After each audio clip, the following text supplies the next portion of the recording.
Welcome, residents, to the Dr. DC podcast. My name is producer Richard, and across from me is the doctor himself. Hello. Welcome to Gail Simone's favorite podcast. Yeah, baby. My God, I have to be so careful what I promise for different levels of things now because, well, when famous like comic book writers get involved, yeah, it really like notches things up. Yeah, it got a lot more real.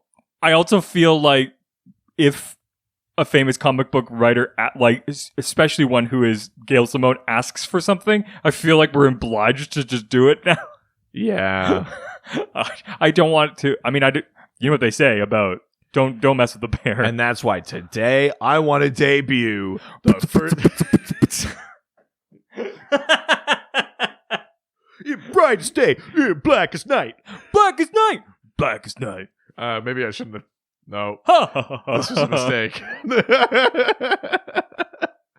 Oh, yeah. Each week we talk about the weird and wonderful world of DC while fielding questions from listeners like you. Yeah, and this is week 3 of DOCTOBER. We got to be careful because I think we're releasing week 2 as week 1 now. Week 2 is week 1. Week 1 is week 2. Yeah. Week 3 is still the same. And we're always as weak as we always were. And we are just weak. Yeah. Speaking of unweak, we've got a review. That's not weak at all. It's sweet. Nice. Yeah. Good. We've lost so many people by now. So many friends. 5-star review. Oh my God, that's not what I meant. Jesus Christ. Number 91 on Podcast Addict from C. Robin Bear. Run, Robin Bear, run. See Robin clothed. See Robin unclothed. That's what bear is. Oh. Way to reinvent the wheel. Yeah. You know what? We've been working with this traditional wheel concept for too long. I think I've figured it out. Yeah, that was like the Newspeak version of it. You're either bear or unbear. Yeah. Some weird Orwellian pervert. That's just how I see all creatures. Is you're either a bear or not a bear. And in the case of Gail Simone, Schrodinger's bear. Depending on whether you actually witness her or not, she is both a bear and not a bear. Yeah. Until it's confirmed, she's both and neither. What is the review? C. Robin Bear goes on to say, this podcast is perfect for education on the weird and wonderful world of DC Comics. Oh, look at using the log line, baby. I love it. Yeah, that's good SEO. Hell yeah. And will have you laughing yourself into a pool. I clean pools. I fell in one during the 1% episode. That's incredible. They don't necessarily directly correlate the two, but I like to think that they were laughing so hard that they fell into a pool. Yeah. No. Some episodes make them laugh really hard. In this case, just listening to an episode, dead silent, was not enjoying it, and then also fell into a pool. No, I like to think that no matter where you are, if you're listening to that episode, you will fall into a pool. Just if there's not water around, it may be a pool of your own blood. Who knows? Oh my God. It is DOCTOBER. Ooh. Ho, ho. Happy Halloween. I still don't know where that came from. I kind of feel like I just started doing it, but... Yeah, I fully don't remember why that started. But it's hilarious regardless. Yeah. C. Robin Bear finishes by saying, thank you guys and keep up the good work. That's true. That is how he finishes.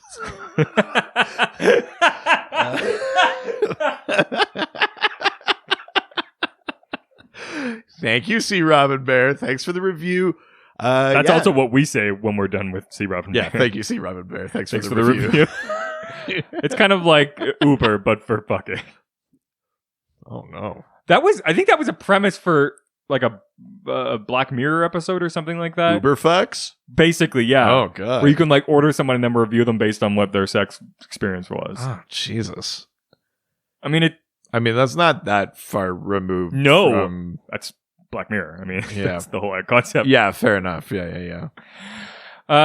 Speaking of spookiness, and scariness. Let's go with scariness. Okay. Mad science. Yeah, it's alive. We did this like concept of an episode early on. Weird science.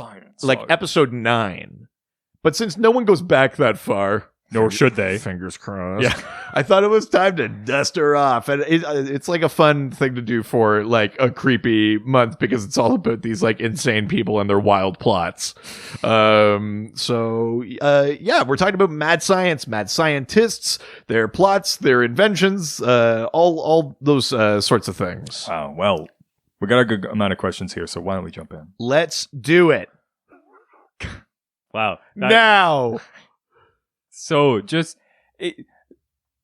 sometimes I wonder, has 200 episodes really reflected into our professionalism and casual speak in the podcast? And then you do that and I go, well, yeah, of course. I do find sometimes in like social settings, I'm hosting.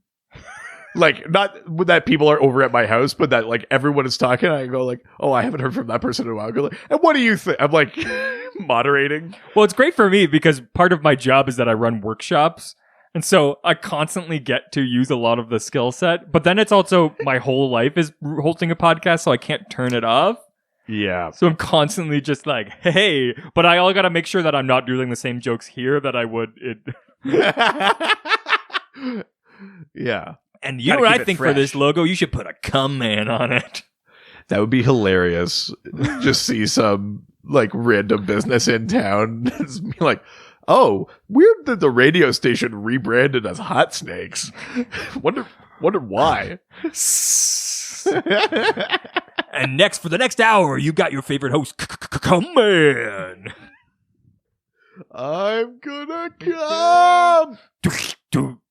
Do. Everybody. Oh, I thought you were gonna do like. I thought you were doing like do. Everybody come now. Do. Sploosh. Oh, why don't we go to Facebook? Jesus, please, yeah. First question comes from Patrick DeWitt. Oh. We'll go down to the, no, that's the only. No. Yeah, but I feel like with a last name like DeWitt, that's something that this podcast never does. Well, we certainly don't have DeWitt. Yeah. Yeah. We have the music. I think you power. could argue that right now this is DeSlog. Patrick DeWitt asks, can you explain Red Tornado and his family? Well, Red Tornado has 2 families. Yeah, that's the dream. So Red Tornado... Oh, my God. Yeah. Red Tornado has the old Schwarzenegger maneuver going on. It's my secret son. It's clearly not a secret. Look at him. He's a fucking beast. It's true. Red Tornado is an android with like wind elemental powers. And in a sort of Data like kind of thing, he has a human family. Like he's sort of like the stepdad in this family. So okay. It's him and a human wife and a human daughter. Oh my, that should be a show. It should. I mean, it's also yes, it should definitely be a show. 100%. It feels very like Wanda and the Vision. It feels like something that at the very least should be in an episode of Doom Patrol where they just encounter Red Tornado. Oh my God, 100%. Like especially with Robot Man kind of getting back into his family, it'd be funny to see like this other version of it. Hey, Doom Patrol writers, you can have that one. I don't need any credit. I'd like some credit. For the thing I just came up with? Yeah. Classic. Hey, I've been benefiting off your work for long enough. Likewise. Yeah. Yeah. That's friendship. So Red Tornado has that family, but there's also a family of other androids. They were all created by the same... Because family doesn't just run in blood. Yeah. He doesn't just have friends. It's been a long... No, we can't. I really like when they show the other family that's like in Japan. I really liked that family. Yeah, that was in the 3rd movie. Yeah, I like when they bring in a much larger tornado, and first it's like a tornado cop, but then it becomes part of Red Tornado's family. Yeah. But they don't actually, off of the comic book pages, they don't get along that well.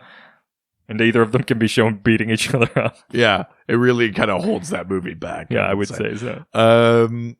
So Red Tornado and his android siblings were all created by the same mad scientist. Okay. His name is T.O. Morrow. Jeez. Yeah, well, you know. Oh, just chef's kiss. And they basically each take on one of those like cardinal positions of like the like elements of the earth, right? So Red Tornado is wind powers, Red Torpedo is water powers, Red Inferno is fire powers, and Red Volcano is like earth powers. Do you think Red Volcano is kind of like, I mean, I should be red, right? Like, why are they giving Tornado red? Like, it should be blue. Yeah, right. Yeah. Yeah. Well, I mean, listen, T.O. Morrow, very brand conscious. I'm just saying, it's about consistency. You set up a rule, follow it. Red yeah, we're great at that. Yeah. Red Volcano is by far the most powerful of them, has obviously like geokinetic powers, could make volcanoes control heat, all this sort of stuff. Definitely. Crazy strong.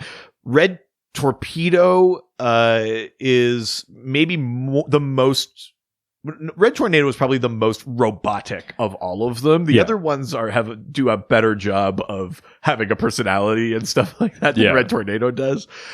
Red Inferno doesn't even know he's an android, is actually fully disguised as like a human teenager, and had no idea until by accident, and then Red Volcano kind of for a bit tries to corrupt him. But yeah, so it's interesting. You have all these different levels of, it's kind of like, you know, Data and lore. Like there's a bunch, and you know, with Picard, there's a bunch of synths that are great at just blending in, and there's other ones that are like sore thumbs, you know. Red Tornado, biggest sore thumb. Red Torpedo's in there, in that camp sort of too. But yeah, they were all created by T.O. Morrow. They all have sort of, moved past their programming. And I like to call them developed personalities of some form. I like to just call him T. Morrow. I mean, it's technically T.O. Morrow. No, it's just T. So that's really what I think what all the cool people. Yeah, call he's him. not Irish. It's not like T.O. Morrow. Like the name's T.O. Morrow. It's me, T.O. Morrow. I come here, the robot. JJ. Good Lord. Yeah, so that is Red Tornado's two families. He's got a human family because he's trying to live a human, he will disguise himself as John Smith is his like human name. And he has a human family, and then he also has these like android siblings. Does he form himself to look like a human? Yeah, in some versions he'll it's either like a pseudo skin or a camouflage thing or a separate. Or he cuts the neighbor's skin off and wears it. In Young Justice, it was like a separate body that he had. Oh wow. But he cuts the neighbor's skin. Oh my! That only just landed for me. Holy shit! I'm human. It's like sagging off of him. Oh God! It's like stapled to his like robot body. You said my appearance was too frightening. This much better for you. I calculate 80% improvement rate. But yeah, so that's Red Tornado. Very exciting. Yeah. That's cool. All right, let's leave Facebook and head on over to Twitter. Twitter. Hell yeah. First question comes from Adam Talking Superman, who asks, who organized the projects at Oolong Island and for what purpose? So, Oolong Island is this sometimes sovereign nation that's, I think, supposed to be in like the China Sea or something like that. Very into tea. Very into tea. It is the envy of Short Island. Yeah. It actually got its name because your mother and father were there, and your mom looked at your father. How dare you? It was like, ooh, long. How dare you?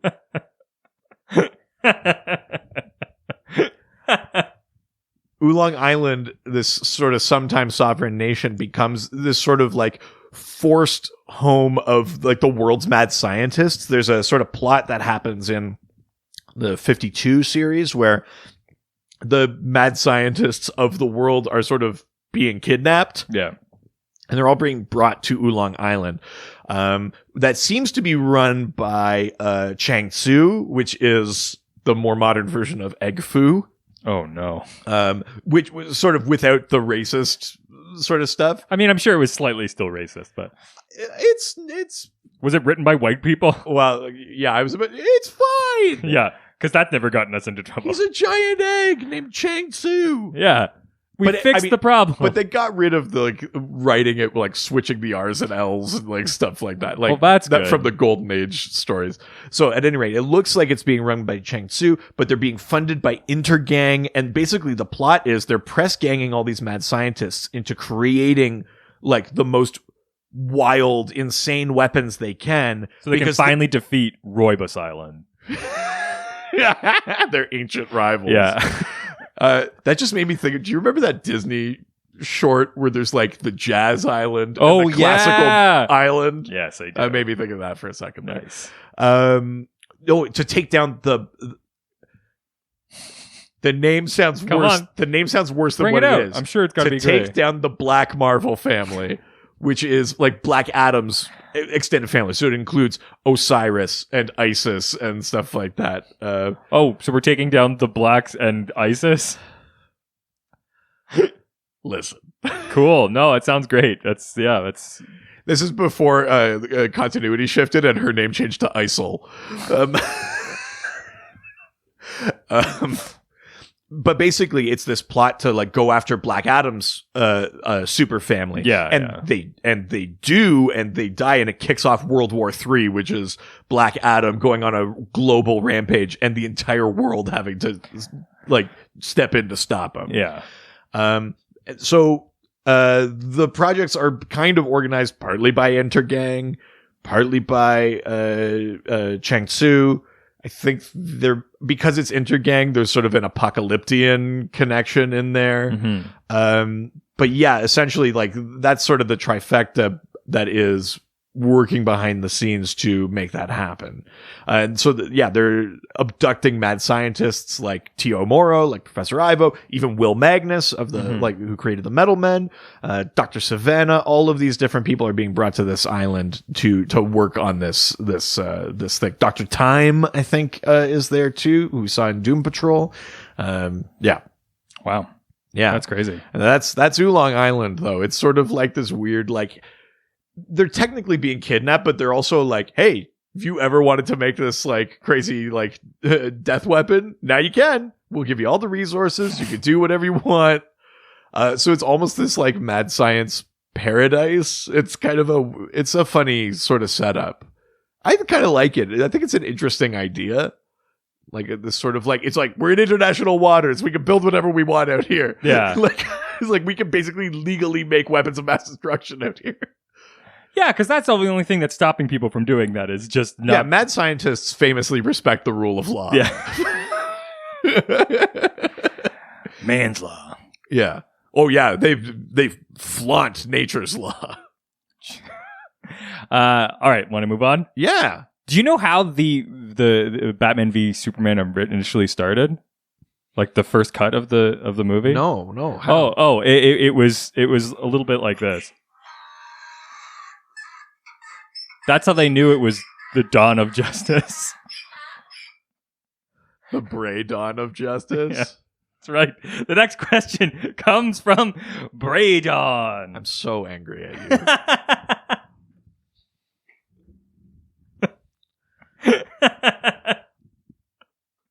I don't want to overstep here, but Braden, do you think you can change your name? I think fully legally tell your friends and family it was getting in the way of a particular podcast of yours that you like to listen to. What I love is just fully change your identity, please. How much Braydon enjoys it. Yeah. That's part of why I want him to change his name too. Because you don't want him to enjoy anything? I mean, listen, I get uncomfortable anytime any of our listeners are enjoying the show too much. That's why we make it the way we do. That feels like a bar I can't live up to. The only bar I can live up to is Roseanne. Oh. Hatcha! Really low bar. She's short. Braydon asks... Like a racist. I'm more like the personality. Oh, yeah, that's a bad part, too. Yeah. Sure. What are Kirk Langstrom's motivations in becoming Man-Bat. Yeah, Man-Bat. So it's Famous mad scientist. Yeah, Dr. Kirk Langstrom. So he has this serum that has transformed him into a bat. And sometimes if he takes the full serum, it's very like animalistic, like can't control it. The Man-Bat in current continuity is like he's still in bat form, but he retains his intelligence and stuff like that. He can sort of like Man-Bat out further. Yeah. But he's mostly kind of just like a bat-shaped scientist that works with Justice League Dark and stuff like that. He's very kind of clever. He wears sweaters and stuff like that. I loved the way that they dealt with him in the game, the Batman games. Yeah, exactly. That was really cool. And super scary the first time he shows up. And I think Man-Bat is the first episode of the Batman animated series. Really? Man-Bat is your first like villain, like that's adversary. Crazy. Yeah. So that transformation, that serum that causes him to become Man-Bat, starts as him. He's like a scientist. He specializes in chiroptery, which is the study of bats, and he's trying to create a serum that will give humans the auditory prowess of bats. He wants to basically sort of gene splice a little bit so that humans can hear as well as bats can. I think he thinks of it as maybe like a treatment or a cure for the hard of hearing or stuff like that. And it starts that way, and then he's like, he does the classic mad scientist thing of like, guess I'll test it on myself. And it goes horribly wrong, and it fully mutates him into Man-Bat. But I'm pretty sure most versions of it, that's where it started. Yeah. Was him trying to do something to, cure deafness or things like that. But of course, he's again flaunting nature's law. The one law we won't follow. Yeah.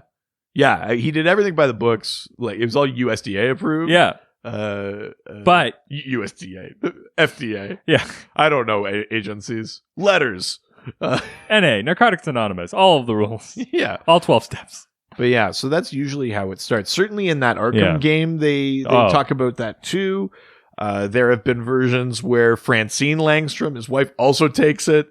There have been corruptions of that. Would she be Woman Bat then? Or ooh. Yeah, maybe. I guess you'd have to ask her.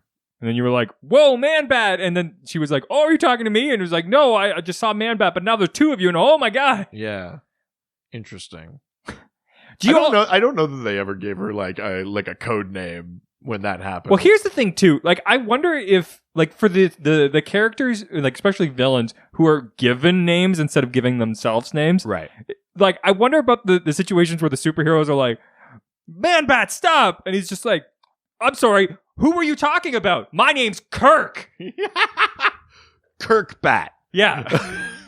That's kind of what I liked in Birds of Prey with that thing with the Huntress, like practicing in the mirror, but everyone calls her the crossbow killer. That's sort of like a thing I enjoyed there, was that same idea of like, who gets to pick these names? Yes.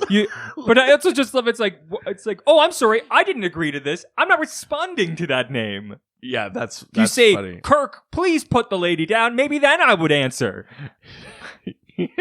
Yeah. I don't want to be Dr. Psycho, Dr. Leonard Psycho. Yeah. Do you know how this sounds to me? I get it. It was Psychowitz, but they shortened it at Ellis Island. It's Psycho, just so we're aware. You pronounce the P in this version. That's very funny. Yeah, that serum has gotten out, though. I mean, like, Talia al Ghul sort of famously had, like, an army of Man-Bats for a bit. Men-Bats? Batmen's? I think, maybe it's Men-Bat. It's like how you would say it's like attorneys general. Or Man-Bats. No, I think it's Men-Bat. Yeah. Yeah, that's the official pluralization of Man-Bat. That's how Men-Bat. That's how I describe baseball. Men-Bat? Yeah. People go, what's that game like? And I go, Men-Bat. Yeah, you sure are a sports guy. Oh, I'm a real sporto, that's for sure. All right, let's go to the next question. Let's do it. From Quick Slither. Me too, man. I just quick looked at that and I thought it said Quick Shitter. I like that you could have quickly looked at it and thought it said Quicksilver. No. But no. You were like, yeah, me too. That's the dream. Quick shitter? Oh, I only have fast shits. Oh, God. No, that would shave hours off my day. It's an explosion every time, but it's fast as hell. Open the sluice. Yeah. I call it the floodgates, but basically the same thing. Yeah. I'd love if you'd talk about the Kryptonian mad scientist Jack Sewer. That's right. Mad science is not restricted to Earth. There are mad scientists everywhere. So Jax Ur is a Kryptonian who sort of self-styled, called himself Krypton's greatest criminal. See, I like that. That's very megalomaniacal. But one of my favorite things is like people who just call themselves the best of whatever they do. That's one of my favorite things to do because it's like, well, who's gonna go through the work to justify that? Like how are you gonna measure? Controvert that, right? Yeah. The specifics of what his great crime was sometimes change from continuity to continuity, but the big thing was the crime of man. The big thing that doesn't change is that he is responsible for the destruction of Krypton's inhabited moon, Wegthor. I think I can't remember if this is the original version or a later one, but he was basically making essentially nukes, and he was trying to fire one at a satellite or something. And it like kind of bumped a spaceship that Jor-El was like piloting, and it went off course and hit the moon. Oh my god! And exploded the moon and killed all these people. He Mr. Magoo'd the situation. And then Krypton was like, "No more space flight. Also, Jax-Ur, you're going to the Phantom Zone." Like, but it wasn't my fault. Well, but he was still evil about it. Like, whatever he was going to do with that satellite, if it worked, then he was going to build this private arsenal of nukes, and then he was going to take over Krypton. Like, he still like had malevolent designs. I love that if regardless the initial result was this like Rube Goldberg machine to destroy Krypton, and then it just knocks into the planet, and he's like, "Wow, that works." I feel like that was like a later version of it. The original one might have just been more directly destroying Wegthor. Yeah, but there is something kind of fun about the idea too of all of these like Phantom Zone prisoners having specific grudges against Jor-El. You know, like Zod's got his, we know that. It's funny if like, yeah, Jax-Ur has a grievance. Jor-El double parked in front of my building one time, and someone else in the Phantom Zone. It's like, I keyed his car, they sent me to the Phantom Zone. Yeah. Krypton was a nightmare. Yeah. It used to be for major crimes, and then they just started sending us there for They were just like, it's just so easy. Yeah. Like, you're gone. It's not a problem. Yeah. They were using it for minor parking violations and stuff like that. It's just easier. Yeah. Rather than filing all the paperwork. It would be funny if people had minor grievances against Jor-El. Everyone in the Phantom Zone, grievance against Jor-El. I mean, technically they all can, because I'm pretty sure Jor-El created the Phantom Zone projector. I just love it. So. It's like a people's court scenario too, where someone's just like, "Oh, look, he said he was gonna finish the contracting job, and then he doesn't do it." Well, Phantom Zone. Yeah, small claims court, and if you lose, you go to the Phantom Zone. It's the result for every type of crime. An eternity in limbo. Yeah. So Jax-Ur ends up in there basically for destroying Wegthor, for killing a bunch of innocents. He is this deranged mad scientist. He often, in comics has escaped when Zod has escaped. Jax-Ur is in Man of Steel. He's the guy, like the bald one that like is experimenting on Superman when he's on the ship. Is Jax-Ur in Krypton, in like Krypton the show? Jax-Ur is in Krypton the show, cross-cast as a woman. Oh, and it's sort of accidental that Wegthor is destroyed. Like, it's destroyed by Doomsday, but then the propaganda is that it's Jax-Ur's fault, because Jax-Ur was leading this like rebel resistance against Zod. So like they kind of find a way to still make Jax-Ur the villain kind of thing. But yeah, Jax-Ur is in Krypton. Actually, the guy that played Jax-Ur in Man of Steel came up here for Comic-Con a few years ago. Oh, really? That was Mackenzie Gray. Oh, wow. Yeah, he was Jax-Ur. That rules. Yeah, so he's one of those like additional Kryptonians in the Phantom Zone. But yeah, self-styled Krypton's greatest villain. And then Zod was like, no. Can't take it I mean, away. Sidekick sees himself as a hero, but still. It's like all those like shops in New York where it's like the world's greatest coffee and stuff. Or original. Sam's original. Yeah, Ray's original. Ray's original. Yeah, whatever. God, you haven't been to New York? No. Oh, well then you don't get it. I get it now. No, I don't get it. I don't get it. I've only been to Buffalo. You're never gonna get I've it. only been to Buffalo to just crank beers and watch the Bills lose and then eat like 40 pounds of wings. It's like half your normal. I forgot. You were really. I think I've told pulling you back. this before, but we went out to this like wing place after a Bills game one time, and so somewhere on Grand Island or something like that. And we went to this place, and I forgot we were in America, so I ordered like a double order. a double order of oh wings. my god! A double order of wings in the States is a lot different than a double order of wings in Canada, because in the States, all of the chickens are on HGH. So not only are they, It was a double order, and it like didn't fit in front of me. It was like 60 wings. They were all the size of my hand. It was outrageous. was everybody just like, what the fuck are you? I doing? ate 3/4 of them and then took some home. Which you finished on the way home, but Yeah, and I like shit myself for 4 days. Like, it was insane. I completely blanked. I was like, I'll get a double order. The waitress went away, and everyone looked at me, and I was like, what? That's what I get. And then they were like, okay. My father-in-law was like, all right. it's the day you gained his respect.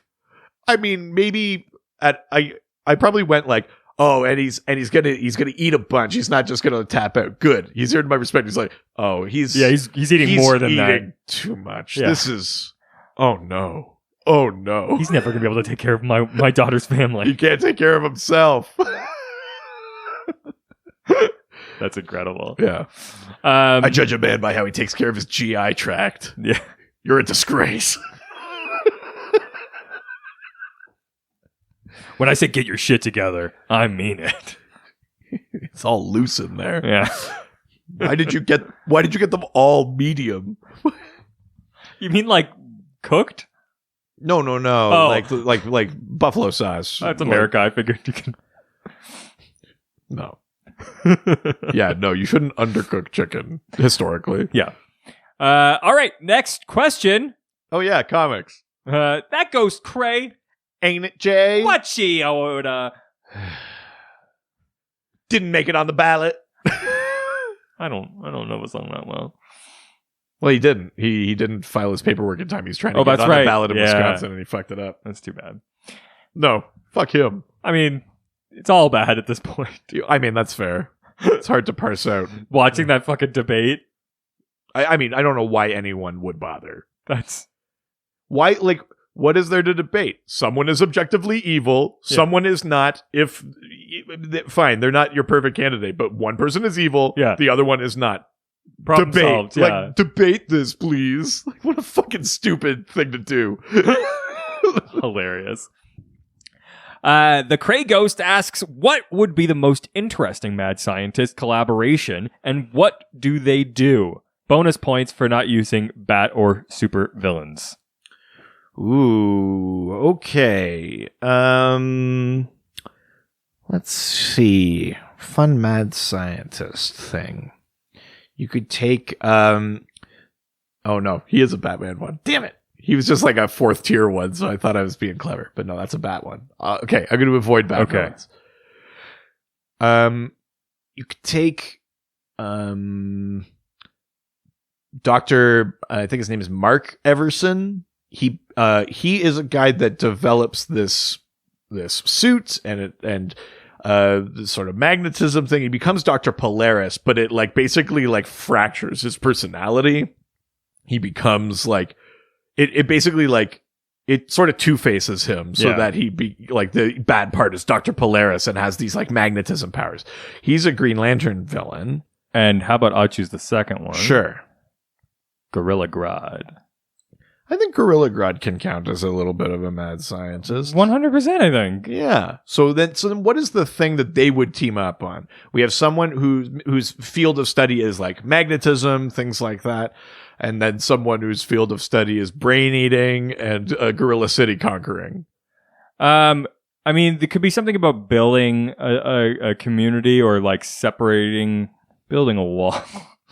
Right. Yeah, building a wall around Gorilla City.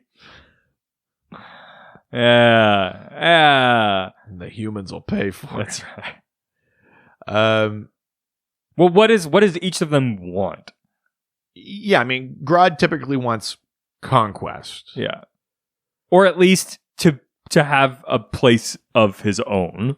It might be interesting if like their team up was creating some sort of like a version of an EMP, but it would like psychically disrupt people. Because Grodd has like those like telepathic psychic powers. Yeah. So if it could like if they were developing a bomb that sort of does what like the octopus squid thing in Watchmen does. Yes. They like psychically like make a psychic bomb. So because it's all waves, right? So you have electromagnetic waves, and at one frequency it's magnetism, but at another frequency it's like thought. And so they're kind of taking both of their research. Bomb?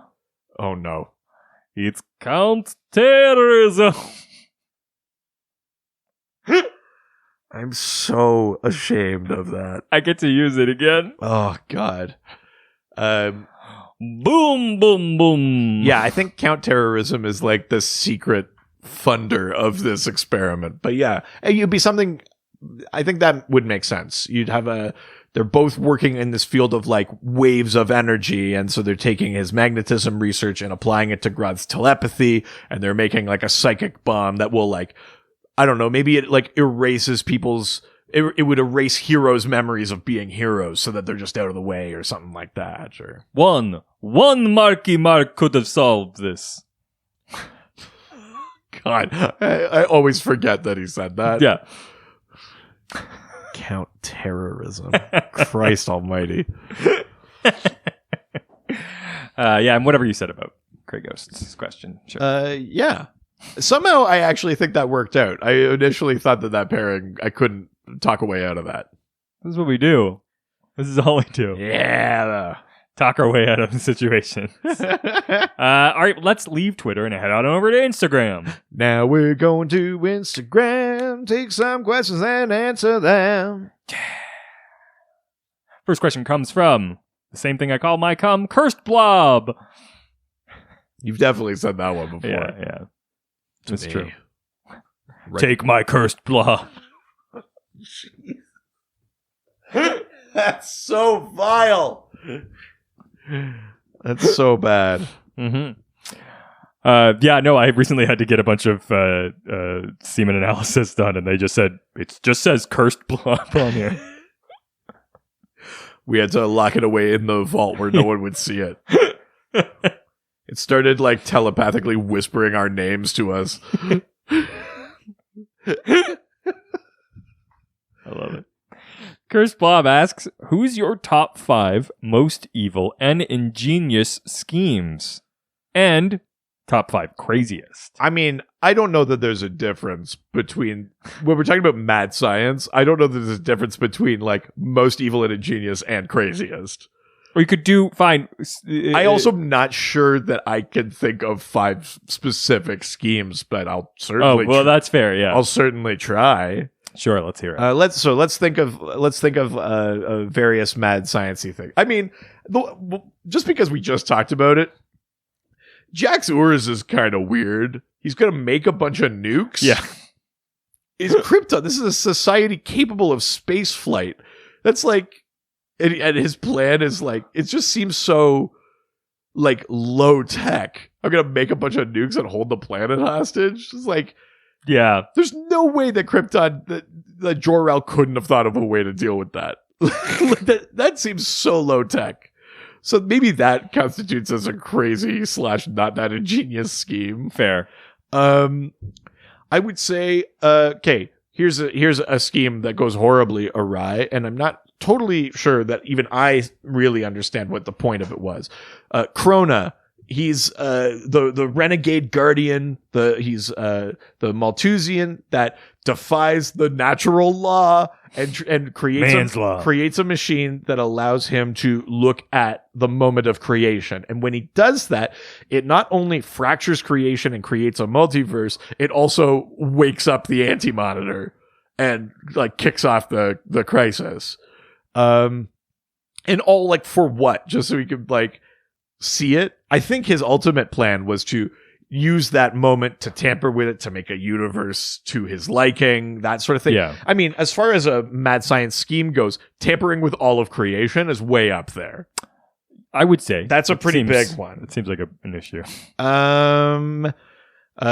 You let me know if you have one you want to throw in here too, because I'm just trying to round out my list. I'm just trying to think of any. Yeah. I mean, if we're just talking about the pure evil of a scheme, it would be something like Anton Arcane dabbling in like necromancy, creating the unmen, all of these sort of like deranged Frankenstein-y kind of monsters, and he's basically just like constantly like flipping the bird at death. Yeah. Like all of that sort of dabbling in like the world of death and the necrotic, and like making these unnatural creations. Like there's something purely evil about his experiments and his science in that regard. Pretty creepy shit. I love Dr. Dre's that album, The Necrotic. Wow. Y'all know me, still the same. Arcane. We're saying, oh my God, this is gold. Yeah, sorry, I gotta write it down. 200 reviews. Nowadays, everybody want a swamp.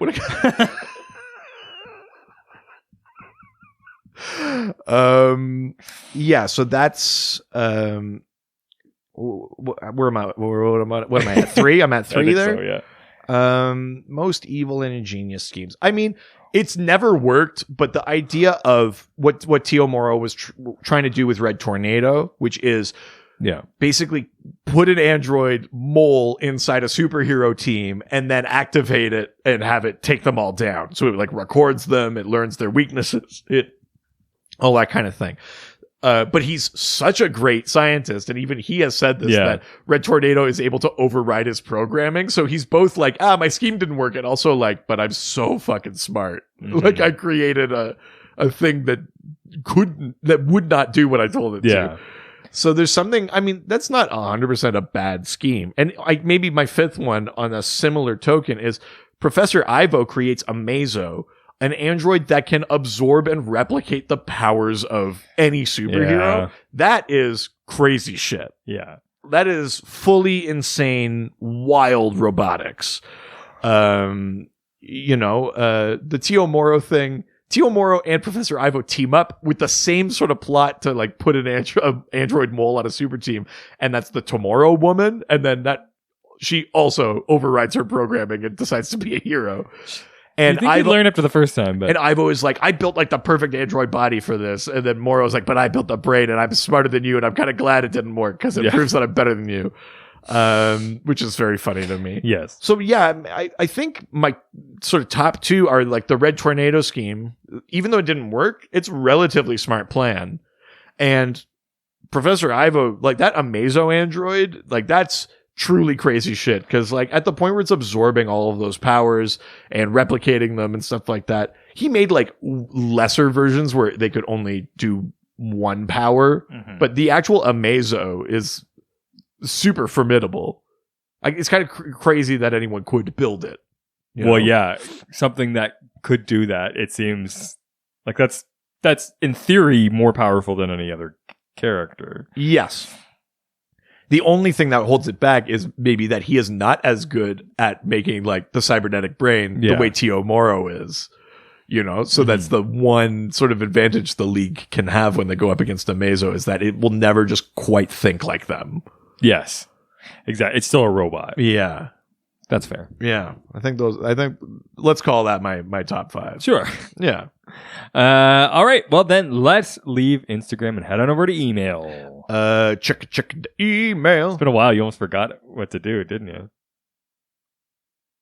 I did. I know. It's okay. Actually, I think I found another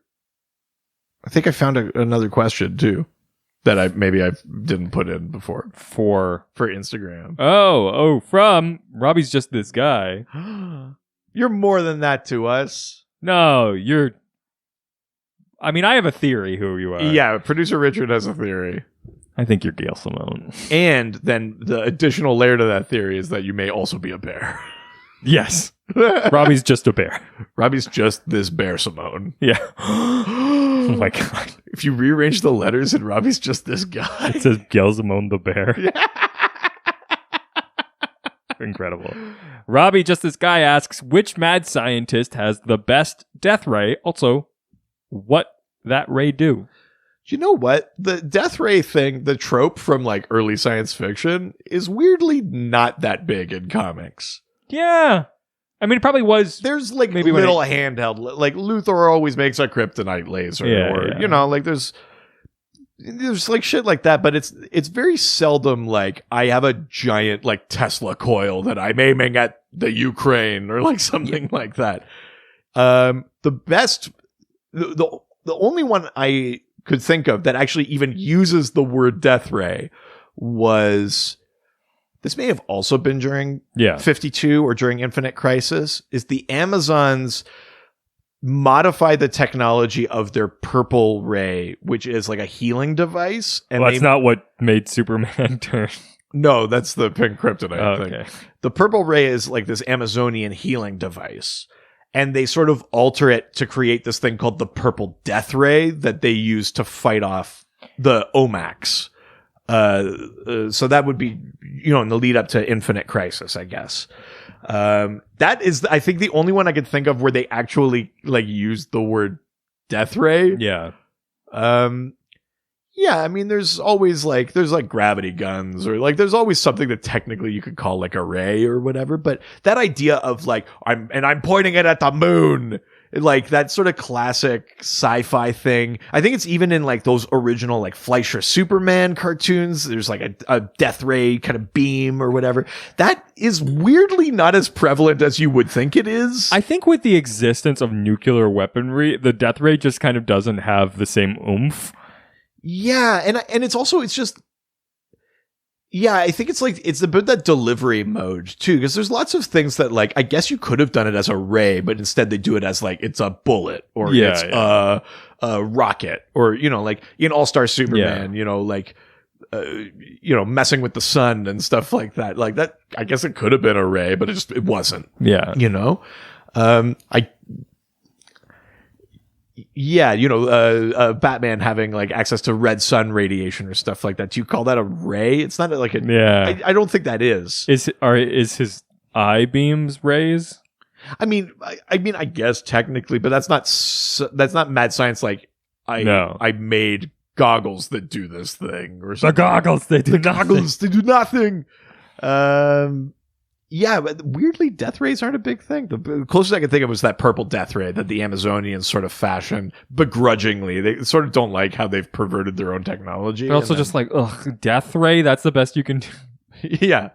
Hey, listen, they've been on an island by themselves. Coming up with names for things is not a strong suit. I mean, fair. All right, now we're leaving Instagram and heading on over to email. Check the email. Nice. Yeah. That's why I didn't do it the first time, because I knew we missed a question. Yeah, you knew. You're seeing if I was paying attention. That's right. I fucking knew. First, the only question from email comes from Lucas, who asks, fuck, marry, kill. We haven't done one of these in a long time. It's been a while. Professor Ivo. Okay.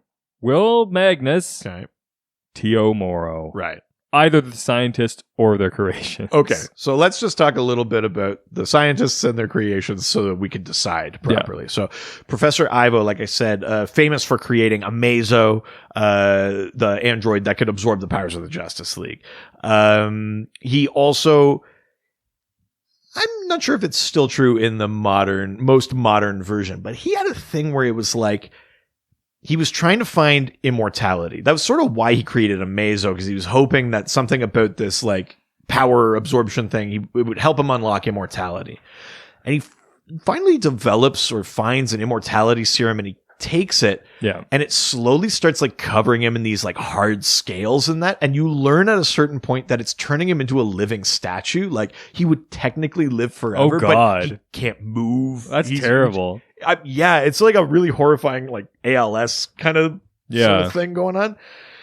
And so he always has these like horrible scars and scales and that. And immobile a lot or limited mobility. So that's sort of what Ivo's got going on. Will Magnus, dashing young Will Magnus, but arguably a mad scientist, even though he's generally considered to be relatively good. Creator of the Metal Men, inventor of the responsometer, which is the piece of technology that takes the physical attributes of a substance and converts them into what would be a personality or a thought process. So that is how the Metal Men work, is they have a responsometer inside them. Magnus has had like kind of psychotic breaks, and he's turned evil, and he's all these sort of things because he walks that line between sanity and, it's like between genius and insanity. Doom Patrol situation with the professor there. Yeah, I mean, Calder, I think, walks that line morally, whereas Magnus walks the line in terms of his literal sanity. Okay, but yes, I mean, it's that thing where it's like whatever makes you great at what you're doing is also kind of horrifying and terrifying.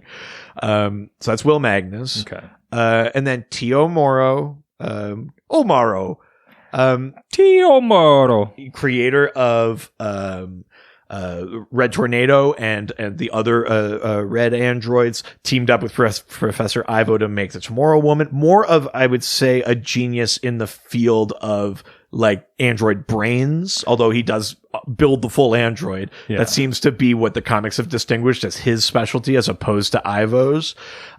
He has been a mentor to Will Magnus at times and things like that. Sometimes he's been on the side of good. In the New 52, he worked with Silas Stone for a while at Star Labs.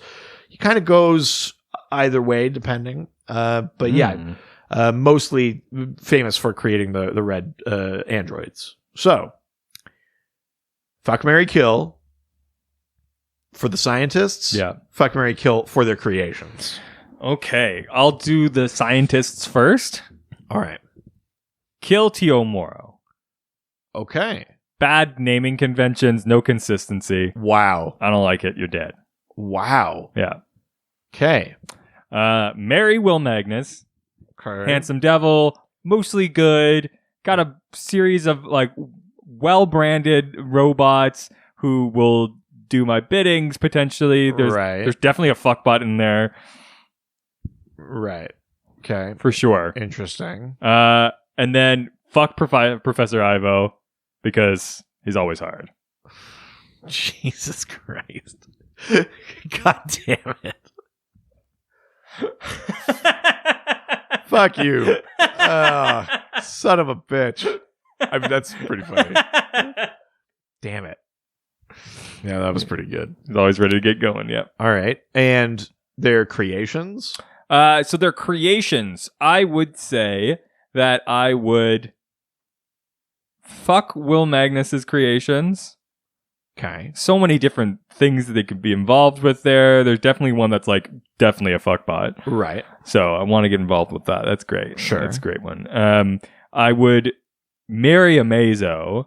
Okay. I mean, can absorb any ability. I mean, that's great because doing the dishes, getting the groceries. Sure. So endless amount of service. Okay. You gotta kill the Red Tornado because come on, fucking name. I'm over it. Wow. Okay. Mine for the scientists. You kill Professor Ivo. You put him out of his fucking misery. What a horrible, horrible fate. So you kill Ivo. Wow, what a good guy you are. I am a good guy, aren't I?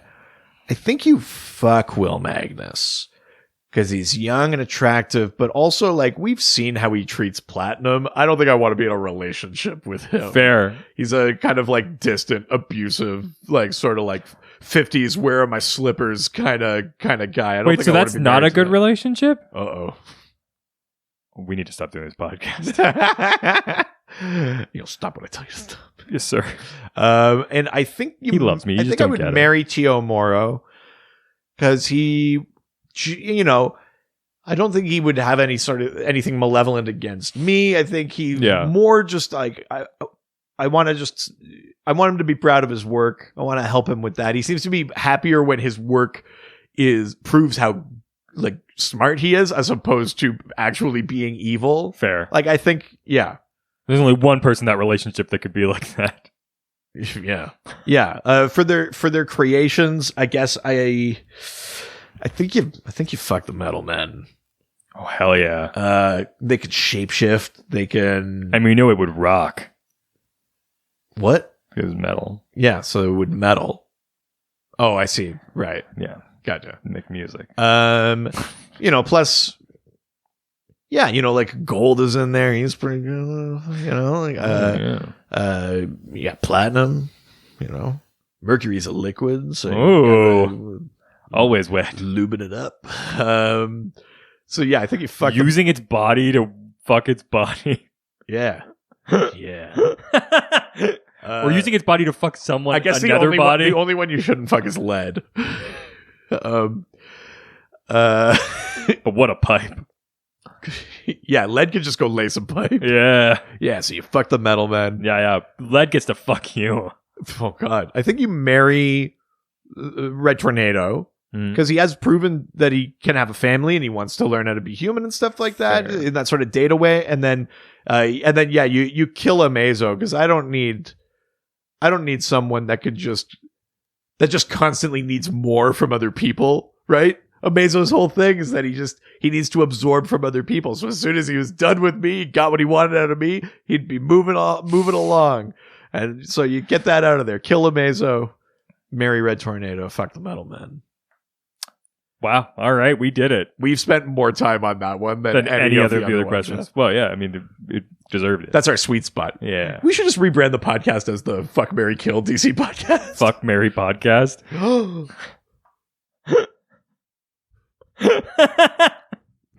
No. We do need another podcast. We can't. All right. Let's leave email and go over to Reddit. Where everyone's nice and no one's ever mean. Next question comes from a place where we'll inevitably be WW40. World War 40. Oh, God. So bleak. My God. You're right. I mean, if nothing else, this podcast always speaks truth to power. You hear that, DC? Yeah, you don't know what you've unleashed.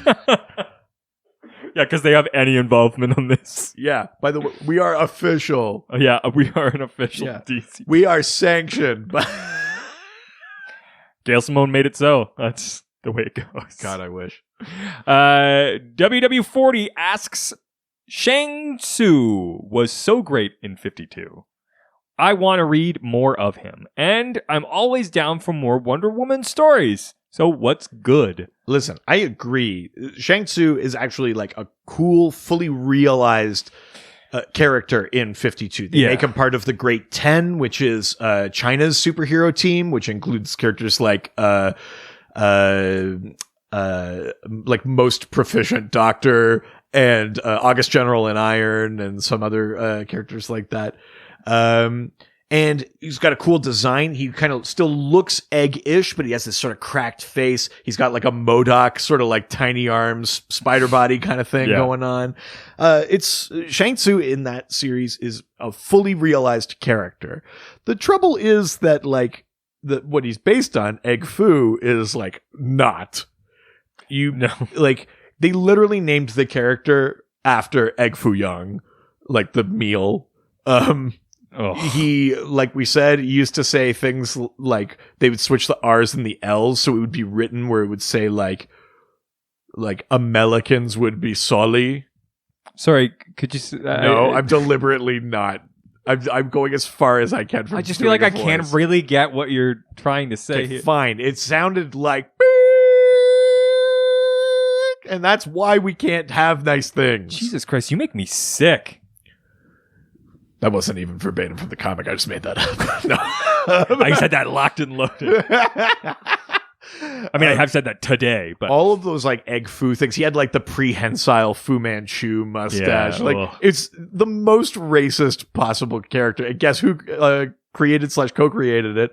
Robert Kanigher, the guy that took over Wonder Woman and explicitly hated that character. Yeah. So big surprise. Is this mod Wonder Woman, or is this prior to This that? is prior. This is like right after Marston. Oh god! So when it literally just became a housewife? Yeah, the immediate contempt for Wonder Woman was yeah. pretty apparent. I think the Chang Tzu version of the character maybe shows up in like a Harley series, maybe in that Harley and Power Girl, like 6-issue series or whatever. I think they're in there, but for the most part, I don't think there's a ton of appearances of Chang Tzu. It might be time to have like that come back in a proper Wonder Woman comic, like a proper Wonder Woman versus thing where we get like, let's get like a full kind of refresh. We can completely forget about Egg Foo and just move on with this cooler, newer version of the character. But to be honest, if you like that version in 52, you should just reread 52 probably. That's sort of my opinion on it. Yeah. Fair. All right. The next question comes from, you can ask your podcast questions. Comes from Fleetwood Nick. Yeah, I mean, it's pretty much requesting people make those references. When the podcast comes down.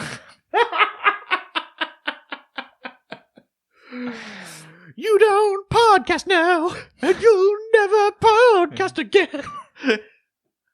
Yeah, we did it. You can still hit subscribe. Yeah, like that. That was good. Yeah, there's nothing Fleetwood Mac would appreciate more than us fully selling them out for a fucking podcast. Well, that's what they were notorious for, right? So selling out? Yeah. No, they weren't. They were notorious for fucking each other. It's just like this podcast. That is true. Fleetwood Mac, if you're listening, we think this would be a natural partnership. We're the Fleetwood Mac of podcasts. Yeah, but there's only two of us, so it can only get so tangled. I mean, you wouldn't believe how much tangled it could be. Wow. The places we put them. Huh? Fleetwood Nick asks, what are the greatest inventions of Lex Luthor? Ooh. Yeah, I mean, the big one's got to be the war suit. Like, dude built a suit that effectively lets him fight Superman. Yeah. That's pretty crazy. You know, it's got force fields, it's got rockets, it's got this specialized armor, it's got its own power source, it has kryptonite, it's got lasers, it's got, it has an advanced computer in it to calculate things. And like, yeah, I mean, the war suit has to be the big one. Yeah. I think at some point in the comics, he made some sort of like fusion drug of like venom, like the venom that Bane uses for super strength and kryptonite or something. Like he made some sort of cocktail that way. I can't remember precisely why, but I mean, Lex Luthor is just fully a genius. You know, he incorporated a mother box into his tech when he became like the god of apocalypse for a little bit. Yeah. I mean, it's gotta be Luthor. That's not the question. I blacked out. What are the greatest inventions of Lex Luthor? It's Luthor. Luthor's the greatest. Wow, are you okay? Oh my god, it's Darkness all over again. Oh my god. I can't believe that happened in a year where I was actually fine. I think you just laughed yourself to death. I ran out of air. That's all it was. It wasn't like because I was drunk. I just stopped breathing. God. And then I woke up on the floor. You were asking me if I was okay. And I was like, are we at Reddit? Like, I was like, what happened? God, what was a joke I said? It must have been great. Yeah. Well, I mean, let's not give yourself too much credit. I think I had a bad cough. But oh, God. I forgot about that. The cough that lasts 1,000 years. Yeah. The third cough. Yeah. Oh, no. Oh, my God. I just slipped that in. Holy shit. Yeah, let's see. What are other great Luthor inventions? I mean, the suit, obviously. Yeah, so we talked about the suit. We talked about that weird sort of drug cocktail thing. Any of his kryptonite-based stuff. You know, Luthor is also, you know, he was the one that like sort of cracked what like the power of the totality was and stuff like that. Like he figured out how to kill Vandal Savage. He killed a full-on immortal. Yeah. Like he's he's pretty outrageously powerful, like mentally. Like he can basically build anything he wants. I think there's one of those things where it's like what comic is it? It's in the Amazovirus arc in the New 52 Justice League. They're kind of dealing with this outbreak, and Superman basically says, like, Lex, you're part of the league right now. This is your shot. You say that you can, like, cure cancer or whatever. It's like, show me. Yeah. Prove it. And he kind of, like, figures it out. Like, he invents, like, a workaround for this, like, insane virus and stuff. Yeah. Like Luthor is kind of like Batman level in that, like, he could pretty much do anything reasonably in the story other than let go of his hate for Superman and destroy Superman. Yeah. I'd say the greatest invention he could ever make would be like a brand of therapy that allowed him to move on. He hasn't done it, but if he did, that would be the greatest one. Yeah. If he could just fully break the story of the universe. Whoa. Yeah. I mean, like, he kind of made himself like a special suit that allowed him to absorb the Martian Manhunter when he became like that apex predator. Yeah. When Perpetua was sort of like remolding him. That's a pretty big one. Mm-hmm. He made a fucking a giant mech kaiju for Black Manta that had the brain of Manta's father in it. Fucking so like insane. The mecha was like, yeah, I'm your dad. And Manta would be like, shut up. And it would have to be like, affirmative, but like, I'm still your father. Yeah. Like, it kind of thought like his dad, but had to answer orders. Weird. Like, that's a kind of insane invention. Yeah. Yeah. That's fucking insane. Wow. Yeah. All right, let's go to the last question. All right. From Greg672D. It's so sad to hear what happened to Greg 672C when it was defending the Klingon in battle. Well, I was gonna say at least it's competently captained, unlike the Greg 672B. Looking at you, Alan Ruck. Why are you even leaving spaceport if nothing's operational? More like Alan Cuck, if you know what I mean. I mean, he kind of is in Ferris Bueller. Oh yeah, absolutely. Yeah. Oh. Yeah, we nailed that. Yeah. Greg asks, Dr. Savannah in the comics is different than the movies, right? He's supposed to be a scientist. Yeah, so in the sipping on a mint julep. It's been a long time since we've had Dr. Savannah. Dr. Savannah. Dr. Savannah, Georgia. So in the comics, Dr. Savannah is this sort of like bespectacled, buck-toothed, tiny scientist. His name is Thaddeus Bodog Savannah. Yes. And he was a pure scientist. The thing was that he would like try to scientifically find a way to counter the magic of Captain Marvel. That was the whole thing, is magic versus science. And he would always say things like drat and foiled again and like shit like that. Very mad scientist-y. Yeah. He has come up with he developed a thing called suspendium that's like a time travel / time manipulation compound. Like, jeez. He makes this thing. In Multiversity, a legion of Savannahs start mining the Rock of Eternity for suspendium enough that they can create an artificial day. Like, he scientifically can do things that magic can do. Oh, okay. Which is kind of wild. I think he finds a way to like scientifically give himself the powers of Shazam in that story, in the Thunderworld story. Which is pretty cool. In the movie, he is a guy that is like maybe scientifically researching the existence of magic. But in the movie, when he gets magic, he just uses magic. Like, the New 52 in the comics sort of blended the two. He was a scientist who was exposed to the magic of Black Adam and gained the eye that allowed him to see magic. But he was still a scientist that could just see magic. So that was an interesting twist on it. The movie goes all the way to like, just guy gets magic powers. And you don't really see the science of it at all. And then the original comics was like pure science, no magic. So there's kind of like three different interpretations of Savannah. To me, the most interesting is actually that New 52 one, where he is a scientist who has a window into the world of magic. He can't use it, but he can see it. so that he can, study it, try to replicate it. Like, that's the most interesting version of that to me, I think. Yeah. Yeah. All right. Well, that was the last question. We know what time it is. That's right. Every time we play your favorite game, can you guess the name of the oh God. Oh my God.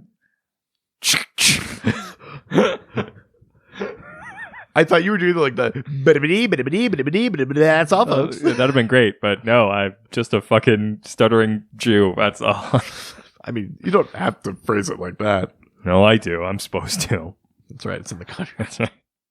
Can you guess the name of the character based on someone? Why can't I do this today? Wow. Can you guess the name of the character based on how someone who does not read comic books can describe that character to us? You better leave all of that in. I want people to know how much you fucked it up.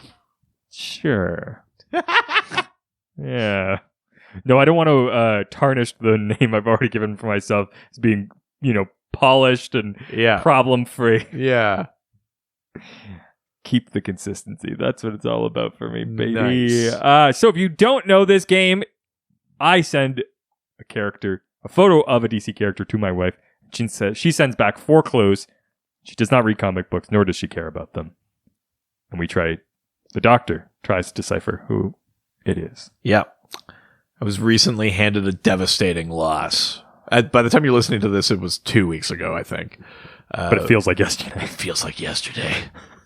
I may never recover. And I made this one pretty hard. So now it's... You always do. Oh, Professor Ivy. First question. Or first clue. Okay. Ready for some gladiator calisthenics. Okay. Is it the Alpha Centurion? No. Okay. But sure. Listen, that's a real character. I believe it. Next clue. Okay. Number 2. Looks like they ingested too much colloidal silver. Too much what? Colloidal silver.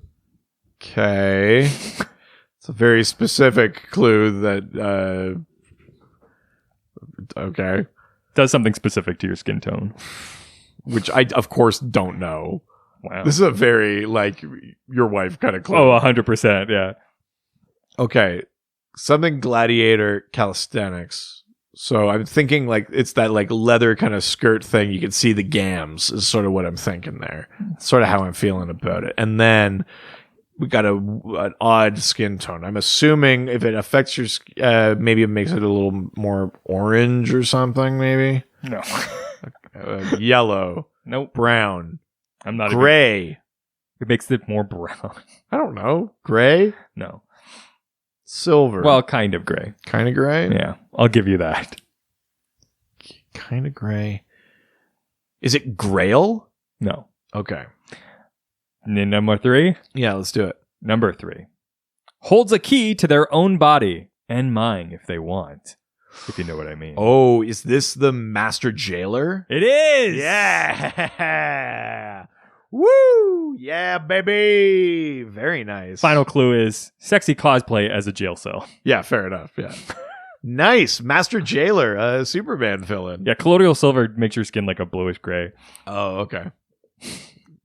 I didn't know. My wife told me this morning. That's how you know it's a good clue. Yeah. No understanding of it. Master Jailer. Nice. Very, very cool. Well, that's good. I got my confidence back, baby. Look at you. For now. Yeah, it really shows.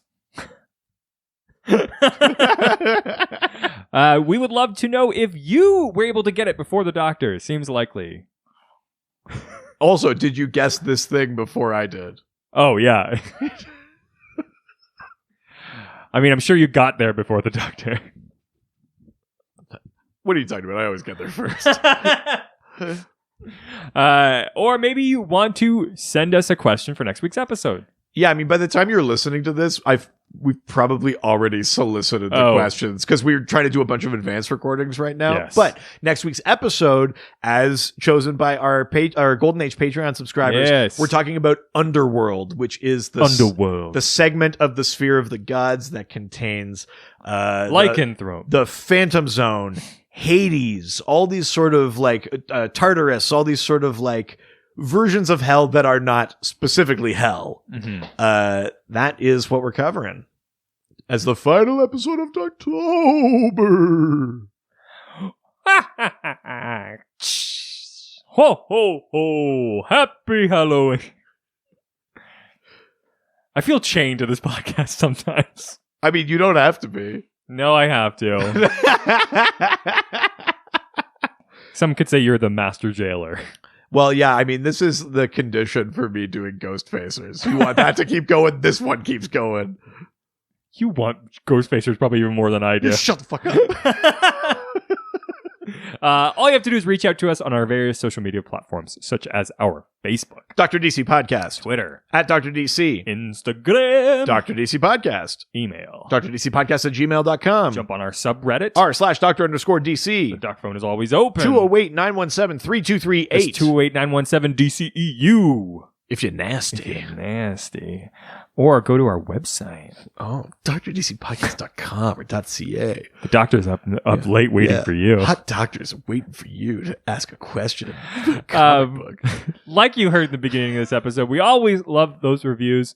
If by the end of this year we double our current reviews, we get to 200. I mean, frankly, I would do it at whenever we hit 200. But we've never done that before. We always stick directly to the rules. That's right. Sorry, we stick to what we said. That's right. Because this is the first time we've come up with a 200 review goal. Yes, that's true. We've never had another one. Nope, that's it. So give us those 5-star reviews anywhere you can. We'll take them where you got them, but we only know that they're there on iTunes. So send us if you. If it's not iTunes or Facebook, like just take a screen cap and send it to us so we know that you did it. Absolutely. And if you want even more Dr. DC, you can get it through our Patreon. Patreon.com/DrDC. There's a $5 level and a $7 level. Everyone gets a full bonus episode every week. We are over 100 episodes of the Double Dose. Holy shit. And then there's also special extra stuff, a video episode every week where we talk about something that I'm currently reading. You get to help pick episode themes. You get to help pick special reading assignments. All sorts of fun stuff happens over on the Patreon. Hell yeah. And if you can't wait for even more of the Doctor and me, all you have to do is go over to our brand new podcast, Ghost Facers. That's right. Ghost Facers, a Supernatural rewatch.